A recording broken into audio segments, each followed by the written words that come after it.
श्री शिवलीलामृत अध्याय 2. शिवरात्री महात्म्य व व्याधाची कथा. श्री गणेशाय नमः. ज्या घरात नेहमी शिवजींचे स्मरण केले जाते त्या घरात कसलीही कमतरता पडत नाही.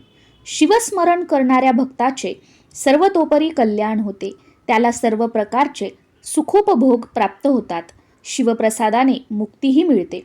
लोखंडाच्या परिसाला सहज स्पर्श झाला तरी त्या लोखंडाचे तत्काळ सुवर्ण होते. शिवनामाचा महिमाही तसाच आहे. ते तुम्ही कसेही घ्या, हसताना घ्या, बोलताना घ्या, काम करताना घ्या, त्याने तुमचे कल्याणच होते. तुम्ही शिवजींना उद्देशून हे भोलेनाथ, हे कैलासपती, हे उमारमणा असे संकेताने जरी म्हणालात तरी ते प्रभू तुमच्यावर प्रसन्न होतात. असे पहा, हे अमृत आहे असे माहीत नसूनही ते प्राशन केले तरी ते अमर करणारच. औषध न कळत पोटात गेले तरी रोगाचे निवारण होणारच. गवताच्या गंजीवर लहान मुलाने अजानत अग्नी टाकला तरी गवताचे भस्म होणारच.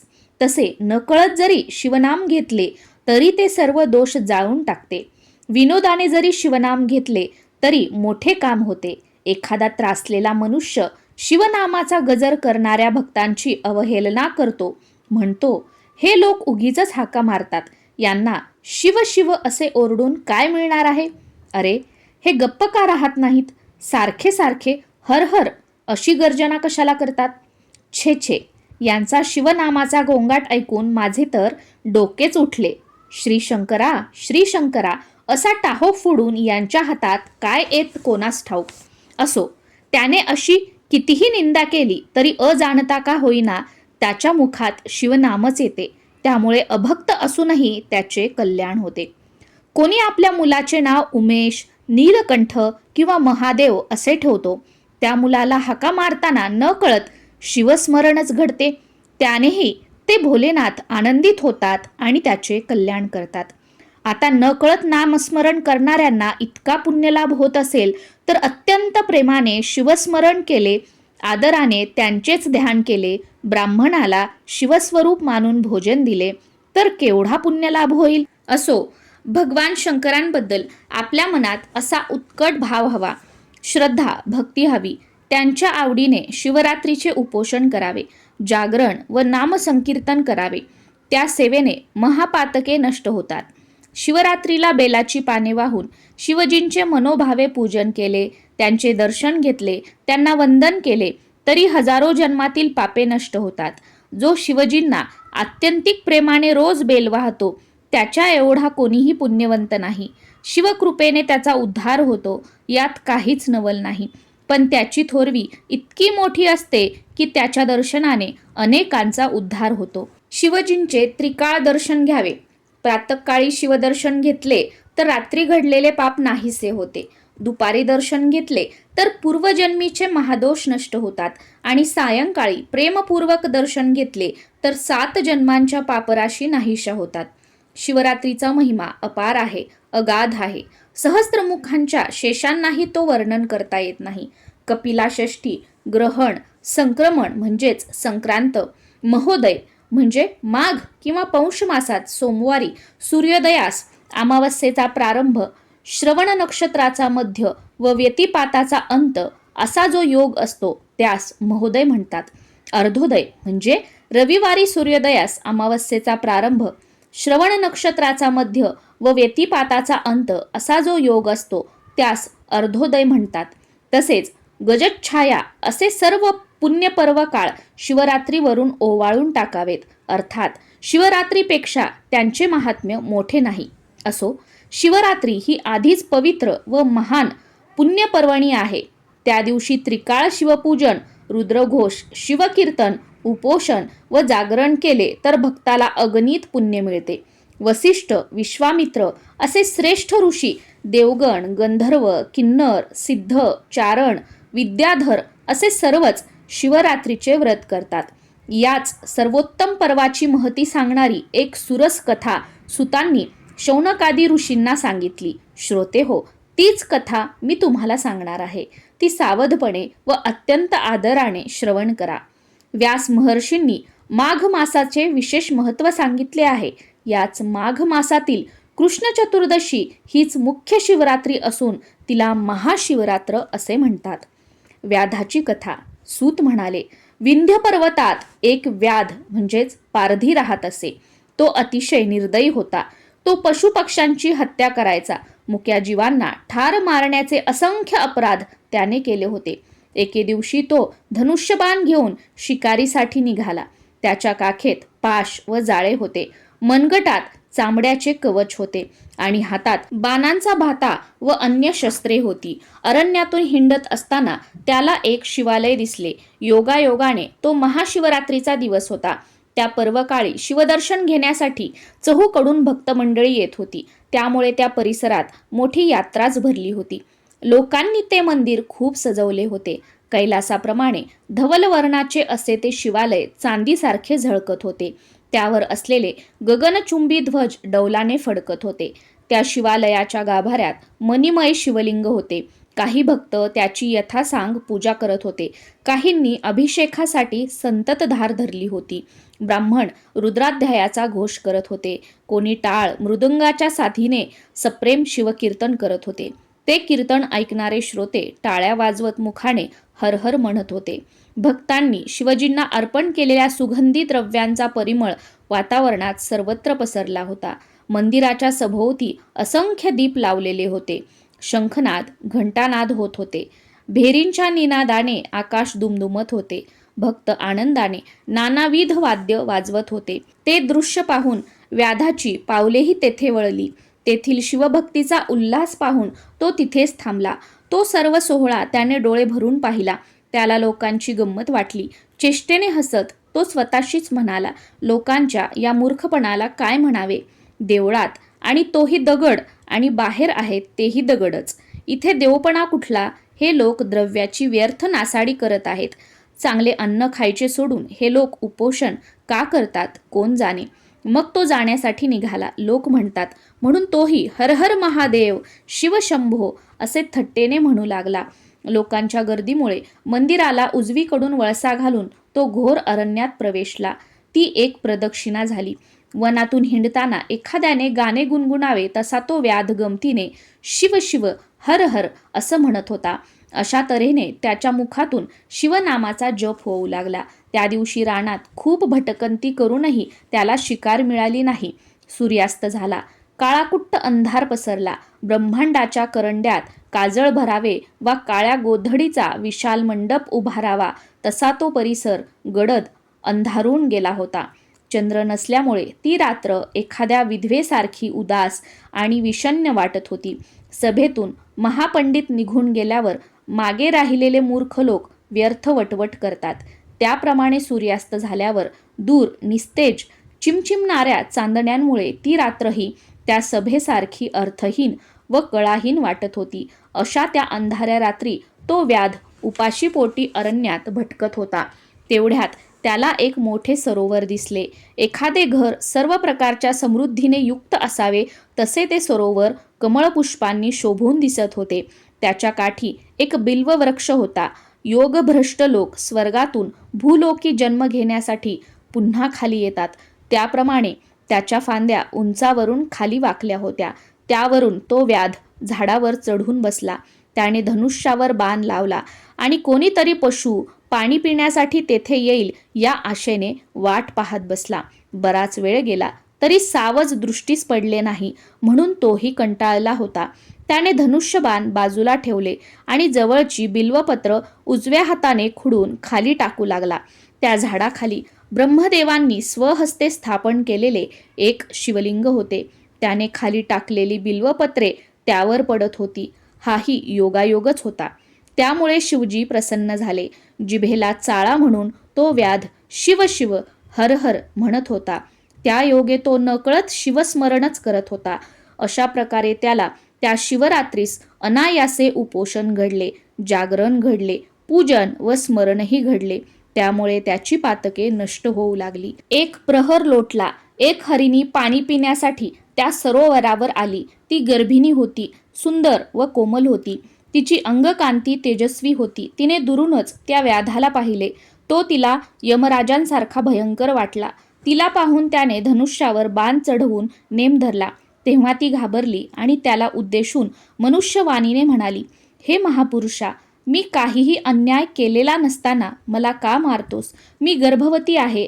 माझ्या पोटात लहान अज्ञानी गर्भ आहे. मला मारलेस तर तोही मरेल आणि तुला गर्भहत्येचे महापाप लागेल. अरे, शेकडो लहान जीव मारले तर एका बोकडाच्या हत्ये इतके पाप लागते. 100 बोकडांना मारल्याने एका बैलाच्या हत्ये इतके पाप लागते. 100 बैलांची हत्या म्हणजे एक गोहत्या. 100 गायींच्या वधाचे पाप एका ब्राह्मण वधा इतके असते. एका स्त्रीचा वध केल्याने 100 ब्रह्महत्यांचे पातक लागते. 100 स्त्रियांची हत्या म्हणजे एका गुरूंची हत्या आणि एका गर्भिणीला जीवे मारणे हे तर गुरुहत्येच्या शतपट पाप आहे, असे शास्त्र सांगते. मी तर काहीच अपराध केलेला नाही, मग मला का मारतोस? तो म्हणाला, घरी माझे कुटुंब उपाशीपोटी माझी वाट पाहत आहे. शिकार मिळाली तरच त्यांना काही खाऊ घालता येईल. मीही निराहार आहे. दिवसभरात माझ्या पोटात अन्नाचा कणही गेलेला नाही. पण मला एका गोष्टीचे खूप नवल वाटत आहे. तू हरिणी असून मनुष्याप्रमाणे शास्त्राच्या गोष्टी कशा बोलतेस? तुला पाहिल्यावर मलाही तुझी दया येऊ लागली आहे. तू विशाल नेत्रांची सुंदर हरिणी आहेस म्हणून तू पूर्वी कोण होतीस? तुला एवढे ज्ञान कुठून प्राप्त झाले? हे सर्व मला सांग. हरिणीची पूर्वकथा. हरिणी म्हणाली, पूर्वी देव आणि असुर यांनी क्षीरसागराचे मंथन करून जी 14 रत्ने बाहेर काढली त्यात मीही होते. मी रंभा नामक अप्सरा होते. मला पाहून देवादिकांनाही मोह पडायचा. माझ्या प्राप्तीसाठी तपस्वी लोक अपार तपश्चर्या करायचे. माझ्या नेत्रकटाक्षरूपी जाळ्यामध्ये देवांचे मनोरूपी मासे अलगद सापडायचे. माझ्या अंगसुगंधाने आकर्षित होऊन मुनिरूपी भ्रमर माझ्या मागे मागे धावायचे. माझे सुमधुर गायन ऐकण्यासाठी अमृतपान करणारे देव मृगासारखे मुग्ध होऊन धावत यायचे. मी स्वर्गातील दिव्य भोग भोगत असे. तिथे माझ्याशी सौंदर्यात बरोबरी करू शकेल असे कोणीही नव्हते. याचा व्हायचा तोच परिणाम झाला. स्वतःबद्दलच्या अभिमानाने मी गर्विष्ठ झाले. मी शिवभक्ती सोडली. भगवान शंकरांची पूजा, अर्चा, नामस्मरण, भजन तसेच शिवरात्र, सोमवार व प्रदोष व्रते करेनाशी झाली. माझी बुद्धीच भ्रमिष्ट झाली होती जणू. अमृत प्यायचे सोडून मी मद्य पिऊ लागले. मला देवांची संगत आवडेनाशी झाली. हिरण्य नावाचा एक भयंकर दैत्य होता. मी देवांना सोडून त्याच्या सहवासात रमले. असा बराच काळ लोटला. त्या दुष्टाच्या संगतीने मी शिवजींचे भजन पूजनही सोडून दिले. एके दिवशी हिरण्य मृगयेसाठी गेला होता. मी घरी एकटीच होते. तेव्हा मला काय वाटले कोण जाणे. कैलासावर जाऊन शिवदर्शन घ्यावे असे मनात आले. म्हणून मी तिथे गेले तर मला पाहून शिवप्रभू प्रक्षुब्ध झाले. त्यांनी मला शाप दिला. म्हणाले, तुम्ही महापापिनी आहात. तुमच्या अपराधांना क्षमा नाही. जा, भूलोकी हरिणीच्या जन्मास जा. आत्ताच्या तुमच्या 2 सख्या त्याही तुमच्यासारख्या हरिणी होतील. हिरण्यासूर माझी भक्ती करत नाही. तोही मृगरूपाने तुमच्याबरोबरच राहील. हे व्याधा, ते शापवचन ऐकून मी अतिशय व्यथित झाले. मी शिवजींचे पाय धरले. त्यांच्याकडे क्षमा याचना केली. त्यांची प्रार्थना केली. म्हणाले, हे पंचवदना, हे त्रिनेत्रा, हे सच्चित आनंद स्वरूपा, तुम्ही सर्व कर्मांचे अध्यक्ष आहात, सर्व साक्षी आहात. हे दक्ष यज्ञाचा विध्वंस करणाऱ्या कैलासनाथा, तुम्ही अत्यंत भोळे आहात, दयाळू आहात, समस्त विश्वाचे चक्रवर्ती सम्राट आहात. म्हणून कृपा करून कठोर होऊ नका. आमच्यावर दया करा. आम्हाला उशाप द्या. ती माझी आर्त प्रार्थना ऐकून त्यांना करुणा आली. त्यांनी उशाप दिला. म्हणाले, तुम्ही 12 वर्ष हा शाप भोगाल, त्यानंतर माझ्या पदाला याल. हे व्याधा, शिवशापामुळे आम्हाला या कर्मभूमीत मृगजन्म मिळाला. आता मी गर्भवती असून माझा प्रसूती काळ जवळ आला आहे. म्हणून मी तुला अशी विनंती करते की यावेळी मला मारू नकोस. मी माझ्या जागी जाते. प्रसूत झाल्यावर माझ्या पाडसाला तिथेच ठेवून मी पुन्हा इथे येईल. मग तू माझा प्राण घे. त्याला माझी हरकत असणार नाही. हे मी अगदी खरे बोलत आहे. माझ्यावर विश्वास ठेव. हरिणीचे म्हणणे ऐकून तो व्याध म्हणाला, तू फारच गोड बोलतेस, पण काही केला माझा तुझ्या वचनांवर विश्वास बसत नाही. स्वतःचा जीव वाचवण्यासाठी तुम्ही प्राणी मात्र कितीही खोटे बोलू शकता. हा तुमचा स्वभाव मला चांगला ठाऊक आहे. तू महापापांचा उच्चार करून परत येण्याची शपथ घेतलीस तरच माझा विश्वास बसेल. तेव्हा त्याचे समाधान करण्यासाठी त्या गरीब हरिणीने तशी शपथ घेतली. म्हणाली, मी माझे वचन पाळले नाही तर ब्राह्मण कुळात जन्मूनही जो नर वेदशास्त्रादिकांचे अध्ययन करत नाही, सत्य बोलत नाही, शुचित्व पाळत नाही, संध्या करत नाही, तो अधम होय. वर्णधर्माचे पालन न केल्याने त्या विप्रास जे पाप लागते ते मला लागेल. वेदांची विक्री केल्याने, कृतघ्नपणे वागल्याने, दुसऱ्याला त्रास दिल्याने, भक्ती न केल्याने, दान देणाऱ्यास विघ्न आणल्याने, गुरूंची निंदा ऐकल्याने, हरिहरांची व साधूंची निंदा केल्याने, ब्राह्मणांना दिलेले दान परत मागून घेतल्याने, शास्त्राच्या आधारे कलह केल्याने, नाना प्रकारच्या भ्रष्ट मार्गाचे आचरण केल्याने व स्वधर्म सोडून दिल्याने जे पाप लागते ते मला लागेल. पापे व त्या पापांचे परिणाम. हे व्याधा, लोक स्वार्थापोटी अनेक प्रकारची पापे करण्यास उद्युक्त होतात. त्या निषिद्ध कर्मांमुळे त्यांना जे परिणाम भोगावे लागतात ते मला चांगले ठाऊक आहेत. असे असताना तुला वचन देऊन ते मोडण्याचे धाडस मी कसे करीन? मी तुला त्याविषयी थोडक्यात सांगते, ऐक. जे देवालयात तांबूल भक्षण करून हरिकीर्तन वा पुराण ऐकतात त्यांना त्या पापामुळे कोड येते. जे देवालयासारख्या अत्यंत पवित्र स्थानी स्त्री संभोग करतात तसेच पती पत्नीचा वियोग घडवून आणतात ते पुढील जन्मात अभागी व नपुंसक होतात. जे दुसऱ्यांच्या वर्मावर बोट ठेवून त्यांची निंदा करतात ते कावळ्याच्या जन्मास जाऊन साऱ्या जगातील घाण खातात. जे गुरु स्वतःजवळ विद्या असूनही ती शिष्यांना सांगत नाहीत ते पिंगळा म्हणून जन्म घेतात. जे ब्राह्मण अयोग्य दान घेतात त्यांना गंडबाळा नामक रोग होतो. दुसऱ्या प्रदेशातील गायी पळवून आणणारे पुढील जन्मात अल्पायुषी होतात. जो राजा आपल्या प्रजेला त्रास देतो तो अन्य जन्मात वाघ किंवा साप होतो. साधूजनांना अकारण छळणाऱ्यांचा निर्वंश होतो. ज्या स्त्रिया हट्टाने व्रतवैकल्य करतात, पतीची उपेक्षा करतात, घरात धनधान्य असूनही कोणाला खाऊ पिऊ घालत नाहीत, त्या स्त्रिया पुढील जन्मी वटवाघळे होतात. आपला पती कुरूप आहे असे म्हणून त्याचा त्याग करणाऱ्या स्त्रिया पुढील जन्मी बालविधवा होतात आणि तेव्हाही जार कर्म केल्यास पुढील जन्मात त्या वेश्या होतात. ज्या आपल्या पतीशी तिरस्काराने बोलतात, त्याची निंदा करतात, त्या दासी किंवा कुलटा म्हणून जन्म घेतात. जो सेवकाकडून सेवा घेऊनही त्याला वेतन देत नाही तो भिकारी होऊन दारोदार हिंडतो. जो पती पत्नींचे गुप्त बोलणे लपून ऐकतो त्याची स्त्री प्रवासात हरवते. त्याची अनान्न दशा होते. मालकाशी द्रोह करणाऱ्या नोकराला पुढे कुत्र्याचा जन्म मिळतो. जारण मारणाचे प्रयोग करणारे मृत्यूनंतर भूत, प्रेत वा पिशाच योनीत जातात. साधूंना मुद्दाम उपाशी ठेवून त्यांचा छळ करणारे आयुष्यभर दुष्काळाला तोंड देतात. जी स्त्री रजस्वला असताना घरात सर्वत्र वावरते तिचे पूर्वज पतन पावतात आणि नरकात रक्तामध्ये खितपत पडतात. तिच्या घरी देव पितरही येत नाहीत. जे लोक देवासमोर तेवणाऱ्या दिव्यातील तेल चोरून नेतात ते पुढील जन्मी निपुत्रिक होतात. ज्या स्त्रिया स्वयंपाक करताना अन्न चोरून खातात त्यांना मांजरीचा जन्म मिळतो. ज्या स्त्रिया ब्राह्मणांना वाईट अन्न खायला घालून स्वतः मात्र चांगले अन्न खातात त्यांचा गर्भपात होतो. जो आपल्या जन्मदात्यांना कष्ट करायला लावतो तो पुढील जन्मी माकड होतो. जी सून आपल्या सासू सासऱ्यांना छळते तिची मुले वाचत नाहीत.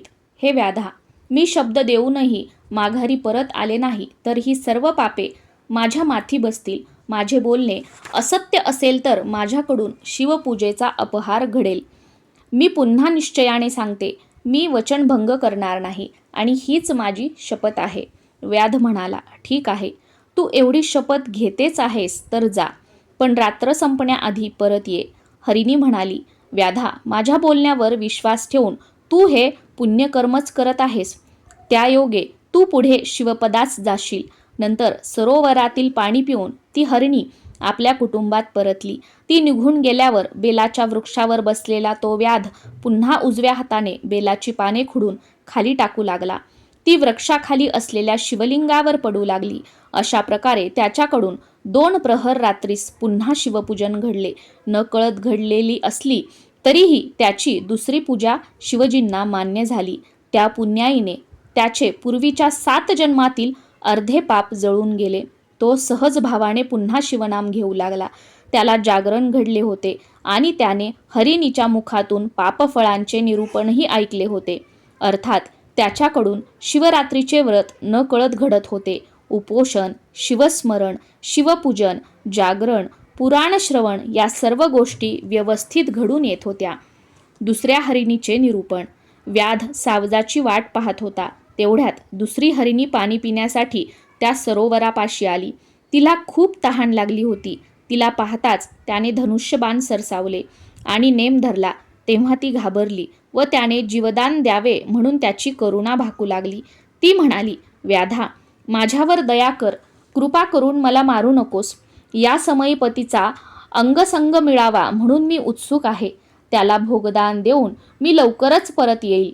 तेव्हा मला मार, पण आता जाऊ दे. ते ऐकून त्याला मोठे आश्चर्य वाटले. तो म्हणाला, हरिणी, तूही मनुष्यवाणीत बोलतेस, मग तुलाही सर्व शास्त्रे अवगत असणार. धन्य आहे तुमचे जीवन. तू शपथेवर परत येण्याचे वचन देत असशील तर मी तुलाही जाऊ देईन. तिने ते मान्य केले. त्याला परत येण्याचे आश्वासन देताना ती म्हणाली, नेहमीच्या जीवनात लोक अनेक प्रकारची पापे करतात. कोणी विहिरी, तलाव, सरोवरे, देवळे इत्यादी उद्ध्वस्त करतात. कोणी गुरुनिंदा करतात, तर कोणी मद्यपान व दुराचार करतात. माझे वचन मी मोडले तर ही सर्व पापे मला लागतील. शिवाय रणांगणातून पळून जाणारा क्षत्रिय, आपली हद्द वाढवून घेऊन दुसऱ्याच्या भूमीवर कब्जा करणारा, महापुरुषांच्या ग्रंथांची निंदा करणारा, संत सज्जनांचा व भक्तांचा द्वेष करणारा, भगवान श्रीकृष्ण व भगवान शंकरांच्या चरित्राची निंदा करणारा, यांची पापेही मला लागतील. इतकेच नव्हे तर घरात धनधान्य असूनही ते पतीला न देणारी, पतीला सोडून दुसऱ्याच्या घरी झोपणारी, अशा स्त्रियांची पापे मला लागतील. हे व्याधा, लोकांना त्यांच्या कुकर्मामुळे काय भोग भोगावे लागतात हे माहीत असूनही मी दिलेले वचन मोडीन हे कदापि शक्य नाही. आता केलेल्या पापांची लोकांना काय फळे मिळतात त्याविषयी सांगते, ऐक. आपला सन्मार्गरत मुलगा व सून यांना अकारण छळणारे मातापिता पुढील जन्मात कुरूप होतात. त्यांची अनान्न दशा होते. दारोदार हिंडूनही त्यांना भिक्षा मिळत नाही. जे भाऊ एकमेकांशी वैरभावाने वागतात त्यांना मत्स्यजन्म मिळतो. जे गुरूंचे दोष पाहतात त्यांची संपत्ती जळून जाते. जे वाटसरूंची वस्त्रे चोरून नेतात ते अतिशय हीन परिस्थितीत जन्मतात. त्यांना प्रेतावरील वस्त्रे वापरावी लागतात. जे आपण तपस्वी असल्याचे सांगून अत्याचार करतात ते सुरवंट होतात. जी दासी धन्याची सेवा करत नाही ती मगर होते. जो पैसे घेऊन कन्येचा विक्रय करतो तो हिंस्त्र श्वापदाच्या जन्मास जातो. जो पती मनोभावे सेवा करणाऱ्या आपल्या पत्नीला अकारण त्रास देतो त्याच्या कुटुंबात फूट पडते. ही तेढ अनेक जन्म घेतले तरी सुटत नाही. जे ब्राह्मण रस विकतात ते स्वतः आणि त्यांच्याकडून रस विकत घेणारे दोघेही दोष असतात. ते मद्यपी होतात. जे ब्राह्मणांचा अपमान करतात ते ब्रह्मराक्षस होतात. जो उपकारकर्त्याला विसरतो तो क्रमी योनीत जन्म घेतो. जो ब्राह्मण श्राद्धान्न भोजन केल्यावर स्त्री संभोग करतो त्याला कुत्र्याचा किंवा डुकराचा जन्म मिळतो.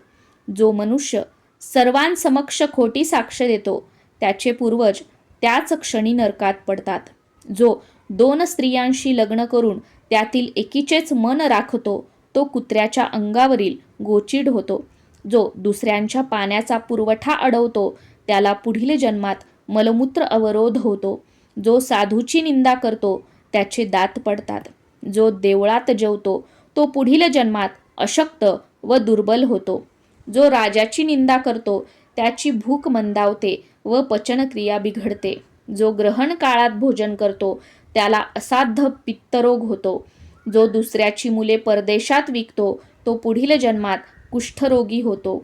जी स्त्री गर्भपात करते ती पुढील जन्मात वांझ होते. जो देऊळ पाडतो त्याचे अवयव मोडून त्याला अपंगत्व येते. जो अपराध नसताना स्त्रीला शिक्षा करतो त्याला अर्धांग वायू होतो. जो दुष्ट बुद्धीने ब्राह्मणांचे अन्न पळवतो त्याचा वंश वाढत नाही. जो गुरु, संत, माता व पिता यांची निंदा करतो त्याच्या वाणीत दोष निर्माण होऊन तो तोत्रा बनतो. जो ब्राह्मणांना दंडुक्याने मारतो त्याला व्याधी होऊन अंगातून कळा येतात. जो संतांशी वादविवाद करतो त्याला पुढील जन्मात मोठे दात येतात. जो देवळासमोरचे पिंपळ आदी वृक्ष तोडतो तो पांगळा होतो, त्याची अनान्न दशा होते. त्याला दारोदार हिंडूनही भिक्षा मिळत नाही. जो सुतक असलेल्या घरचे अन्न खातो त्याच्या उदरात अनेक प्रकारचे रोग होतात. जो सुगंधी द्रव्यांचा एकटाच उपभोग घेतो पण दुसऱ्याला जराही देत नाही त्याच्या अंगाला पुढील जन्मात दुर्गंधी येते. जो ब्राह्मणाकडून घेतलेले कर्ज फेडत नाही त्याचा पिता पुढील जन्मात लवकर मरण पावतो. जो पानवठ्याजवळ असलेली झाडे तोडून सावली नष्ट करतो त्याला कुठेही जागा मिळत नाही. जो मनुष्य ब्राह्मणाला आशा लावतो पण त्याला दान देत नाही तो पुढील जन्मात अन्नासाठी दारोदार हिंडतो. जो स्वतःच्या मुलाचा द्वेष करतो, गरिबाचे लग्न मोडतो, त्याच्या पत्नीच्या पोटात दोष निर्माण होऊन ती वंध्या होते. जो ब्राह्मणांना जबरदस्तीने बंदीत टाकतो त्याला यमराज नरकात टाकतात व सांडसाने मारतात. जो पवित्र ग्रंथाचे श्रवण करत नाही तो जन्मजन्मी बहिरा होतो. जो आपल्या मातापित्याला त्रास देतो त्याने ठरवलेले कोणतेही कार्य सिद्धीस जात नाही. जो एकाच देवाची भक्ती करतो व अन्य सर्व देवांची निंदा करतो त्याला पुढील जन्मी एकच संतती होते. जो गायीचा वध करतो त्या दुरात्म्याला पुढील जन्मी भांडखोर पत्नी मिळते. जो बैलाची हत्या करतो त्याला महामूर्ख संतती होते. जो पशूंना चारा पाणी न देता उपाशी मारतो त्याला पुढील जन्मात मुखी मुले होतात. जो दुसऱ्याच्या पतिव्रता पत्नीची अभिलाषा धरतो, तिला भोगू इच्छितो त्याला अन्य जन्मात कुरूप व भांडखोर पत्नी मिळते. जो अनेक जीवांची हत्या करतो त्याला अपस्मार रोग होतो. जो गुरूंचा त्याग करतो तो दुष्ट मनुष्य अन्य जन्मी जन्मताच मरण पावतो. जो मनुष्य रोज किंवा रविवारी सूर्याकडे तोंड करून मूत्रविसर्जन करतो त्याचे पुढील जन्मात लहानपणीच दात पडतात व अकाली केस पिकतात. जो मनुष्य पुत्रशोक करणाऱ्याला हसतो तो निपुत्रिक होतो. हे व्याधा, मी पतीला भोग देऊन तुझ्याकडे लवकर परत येईल. हे माझे वचन मी पाळले नाही तर मी सांगितलेली ही सर्व पापे मला लागतील. ती हरिणी दिलेला शब्द पाळेल की नाही याविषयी व्याधाच्या मनात शंकाच होती. तरीही त्याने तिला जाऊ दिले. तो तिला म्हणाला, हरिणी, तुझे ज्ञान खरोखरच विलक्षण आहे. तू आपल्या घरी जाऊन लवकर परत ये. मला दिलेले वचन पाळ. तेव्हा ती पाणी पिऊन निघून गेली. मृगाचे निरूपण. ती हरिणी निघून गेल्यावर तो व्याध पुन्हा शिवनाम घेऊ लागला. सावधपणे सावजाची वाट पाहू लागला आणि हाताला चाळा म्हणून बिल्वपत्रे खुडून खाली टाकू लागला. तेवढ्यात एक तहानलेला मृग पाणी पिण्यासाठी त्या सरोवरापाशी आला. तेव्हा बरी शिकार सापडली असे म्हणून त्याने धनुष्याला बाण लावून नेम धरला. आता तो लक्ष साधणार तोच तो हरिण दीनवदन होऊन मनुष्यवाणीने बोलू लागला. म्हणाला, हे व्याधा, तू मला आता मारू नकोस. माझ्या स्त्रिया पतिव्रता आहेत. त्यांचे माझ्यावर प्रेम आहे. माझ्या मरणाने त्यांना खूप दुःख होईल म्हणून मी घरी जाऊन त्यांचे सांत्वन करून येतो. त्यांचा अखेरचा निरोप घेऊन येतो. व्याध म्हणाला, तुझ्या बोलण्यावर मी कसा विश्वास ठेवू? तो म्हणाला, मी तुला परत इथे येण्याचे प्रतिज्ञापूर्वक वचन देतो. दिलेला शब्द मी कधीही मोडणार नाही. ही माझी शपथ आहे. हे व्याधा, जो मनुष्य भगवत भक्त आनंदाने हरिकीर्तन करत असताना त्यात विघ्न आणून रंगांचा बेरंग करतो त्याचा निर्वंश होतो. जो मनुष्य अधिकार नसताना वेदोक्त ब्रह्मकर्म करतो तो परधर्माचे आचरण केले म्हणून नरकात पडतो. जो तीर्थयात्रेत विघ्न आणतो, वाटसरूंना लुटतो, त्यांचे द्रव्य वस्त्रे चोरतो, त्याच्या सर्वांगावर फोड उठतात. जो शास्त्रप्रमाण मानत नाही, कुट कविता करतो आणि विप्रांना हीन लेखून त्यांचा अपमान करतो, त्याची मुले मरतात. जो एकादशी व शिवरात्रीस उपवास करून द्वादशीस पारणे करत नाही, त्याच्या हातापायातील शक्ती क्षीण होते. जो देवमूर्ती फोडतो, भगवत भक्तांच्या कार्यात विघ्न आणतो आणि शिवमहात्म्याची निंदा करतो, तो नरकातील कीटक होतो. जो मातेचा द्रोह करतो तो व्याधिग्रस्त होतो. जो पित्याचा द्रोह करतो तो पिशाच होतो. जो गुरुद्रोहासारखे महापाप करतो तो तत्काळ मरतो, मरणोत्तर भूतप्रेत होतो. जो ब्राह्मणांच्या अति आहाराबद्दल कुत्सितपणे हसतो त्याच्या तोंडाची चव जाते आणि ती व्याधी आयुष्यभर त्याची पाठ सोडत नाही. जो गायी विकतो, द्रव्य घेऊन कन्या देतो, त्याला मांजराचा जन्म मिळतो व तो स्वतःची पिले भक्षण करतो. जो कन्या व भगिनी यांची अभिलाषा धरतो, पतिव्रतांना कामुक दृष्टीने पाहतो, त्याला प्रमेह, मुतखडा अशी व्याधी होते. जो देवळे उद्ध्वस्त करतो, शिवलिंगे फोडतो, देवांची उपकरणे व त्यांचे अलंकार चोरतो, देवांची प्राणप्रतिष्ठा झालेली असताना त्यांचा मान राखत नाही, त्याला पंडुरोग होतो. मित्रद्रोह करणारे, विश्वासघातकी, माता पित्याचा वध करणारे, गुरूंना संकटात घालणारे, अंगात सामर्थ्य असूनही गो ब्राह्मणांचा वध न थांबवणारे, ब्राह्मणांना बाहेर उपाशी ठेवून घरामध्ये नातलगांसह उत्तम अन्नाचे भोजन करणारे, अशा लोकांना संग्रहणी व पोटदुखी अशा व्याधी होतात. कर्मभ्रष्ट, पंचयज्ञ न करणारे, ब्राह्मणांची घरे जाळणारे, दीनदुबळ्या वाटसरूंना मार्गात गाठून नागवणारे, संतांचा अपमान करणारे, कपटाने परीक्षा घेऊन गुरूंचा छळ करणारे, गुरूंना दोष देणारे, अशा दुष्टांची मुले जगत नाहीत.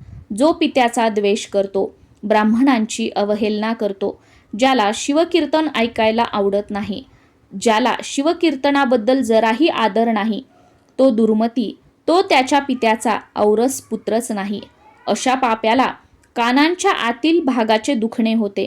जो वायफळ गप्पा मारतो तो पुढील जन्मी बेडूक होतो. जो शिवकीर्तन किंवा पुराण श्रवण करताना झोपतो तो सर्पयोनीत जातो. जो अतिवाद घालून दुसऱ्याला छळतो तो मेल्यावर पिशाच होतो. देवपूजेचा कंटाळा असणारे, ब्राह्मणांचे पूजन न करणारे, तीर्थप्रसादास नको म्हणणारे, अशा लोकांच्या हातापायांच्या शिरा आखडतात.